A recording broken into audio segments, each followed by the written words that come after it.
Yung ang dami mong problema pero naniniwala ka pa rin sa everything has a solution.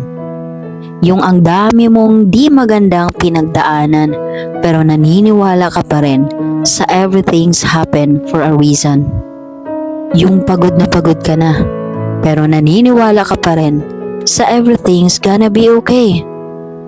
Yung gusto mo na sumuko pero naniniwala ka pa rin sa keep going and achieve your dream. Yan tayo bilang isang tao. Kailangan nating maniwala kahit pakiramdam mo imposible. Pero alam mo ba, walang imposible sa Kanya. Basta tuloy mo lang ang mga ginagawa mo para sa sarili mo. Dahil wala ikaw at ikaw pa rin ang mag-aangat sa sarili mo, hindi ang ibang tao.